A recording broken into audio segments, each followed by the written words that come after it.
Hi everyone, I'm dombek Handel and I'm from Denver, Colorado. I recently moved out of the healthcare IT environment where I was working as a mid-level manager at a local safety net hospital. I was really wanting to move into something that more aligned with my values and beliefs. I'm currently working on transitioning into a career that I can use my creative and analytical talents and also fuel my passions such as writing, creating and designing jewelry, and inspiring others through personal visioning workshops and events. And of course, most recently, my beloved doTERRA essential oils.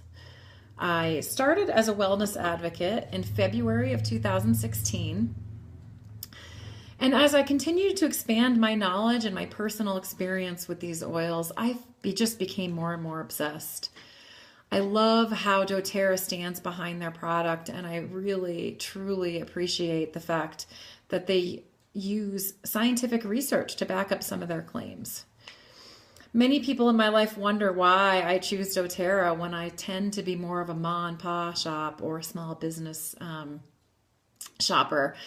But because of my analytical nature, I really do appreciate that they partner with scientific organizations in order to promote and market the purity of their oils. They really do. I do believe in their product and the purity, and there's so much information out there on doTERRA, and I know that they're large enough to make the impact on the healthcare organization and healthcare system as a whole. I don't know that there's other oil companies that can do that. And so I really know and I really believe in the mission of doTERRA and their ability to make a positive influence on a broken healthcare system. So I've become one of those folks that say, oh, I have an oil for that. I really do. It's probably a couple times a week, actually. So many years ago, I decided to quest for a natural deodorant.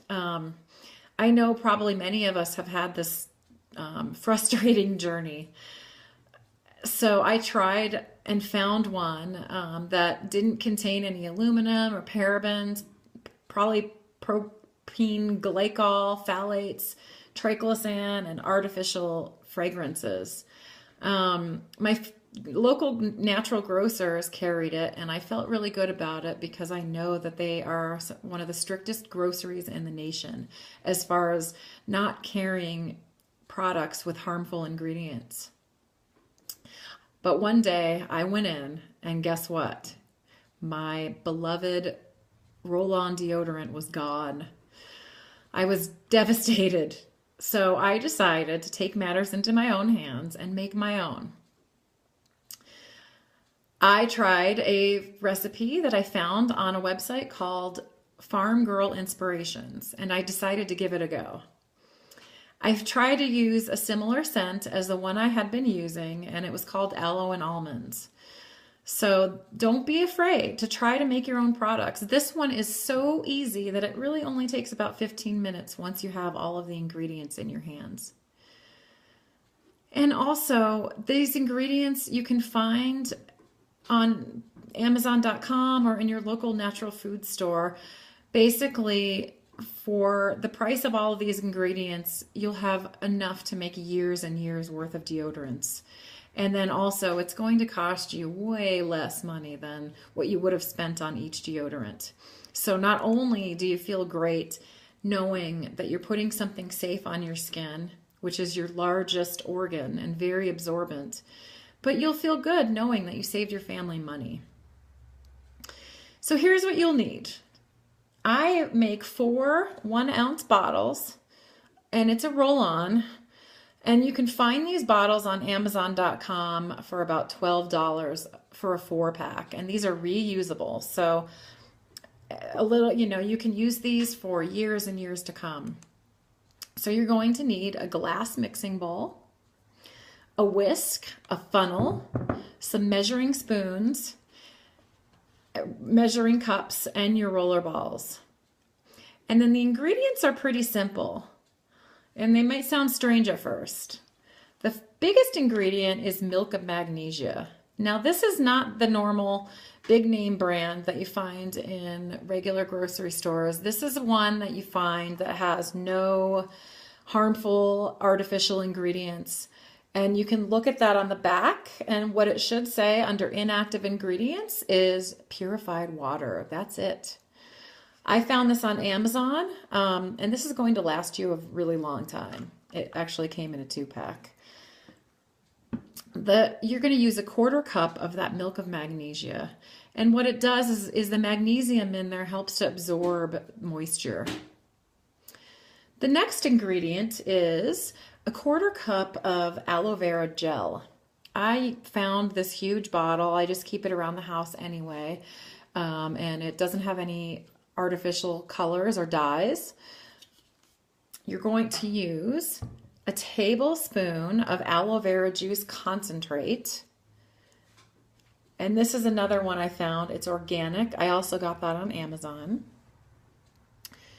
And then depending on your choice, you can either use a 1/4 cup of witch hazel, or I like to use vodka because it doesn't have a scent.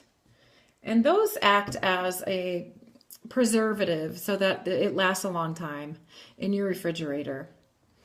The next one is arrowroot powder. I use about a tablespoon of that. And this is going to just emulsify it together and thicken it up a little bit. You could use baking soda, but it can cause some skin sensitivity. And so therefore I just use the arrowroot powder. You're going to use 1 tablespoon of purified water, a tablespoon of almond extract. This is just food grade, and you can get this again at your natural food store. And then of course, your preference of doTERRA essential oils. I love using patchouli. I use 6 drops.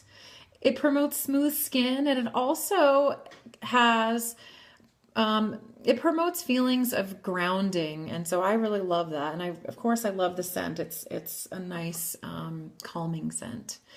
I also love lavender. So I put 4 drops of lavender oil, and that helps to soothe the skin, especially for those of us that are shaving. And of course, lavender is just a lovely calming scent. I use Melaleuca. Melaleuca helps to promote skin that's clean. It helps it to cleanse the skin, and it also has that nice, clean, refreshing scent. And then finally, I use 4 drops of eucalyptus oil, which also has the cleansing properties, and it has that lovely, really refreshing, enlivening scent. And so really those are all the ingredients. And then all you do is you add all of them into your glass mixing bowl, whisk them for about 30 to 60 seconds until everything is combined. And then you just use a funnel and pour it into your glass roller ball. And then you attach the lid, and you can store them up to about 9 months. And I go through about 4 of those in that time period. So it lasts a really long time. And then a couple things that I wanted to mention is that you can modify this recipe depending on your preferences. If you want a thicker consistency, you can omit the purified water. And you can also experiment with the different doTERRA essential oils to get the scent that you really love. There's so many to choose from, and you can basically choose it based on how you want to make it. You can even pour one in there, or omit the oils and make a batch that you can swap them out so that you make one batch with one version and then try another recipe in another and just shake it up. This does leave a slight white residue on your armpits when you first put it on. And so what I recommend is just being careful to let it dry, and then also just be sure to put your clothes on carefully, and it won't get on your top as long as you're careful. And so finally, with any essential oils, I do recommend that you try it first and test it out on your skin, and follow doTERRA's grid that shows which ones are to be used topically. And then also they have an indicator as to which oils can be sensitive to certain skin. So I do recommend making sure that you try it out on your skin first if you haven't done that. and then choosing what scent that you love. Anyway, again, this is Allie Dombek Handel, and I really hope that you try this recipe out. I really have to only apply this once a day, even through really sweaty workouts or all day camping. And so I know that it's the product that I love, and I hope that you love it too. And I can't wait to hear your feedback and comments. Thanks so much, everyone. I hope you enjoy the rest of your doTERRA oil experience.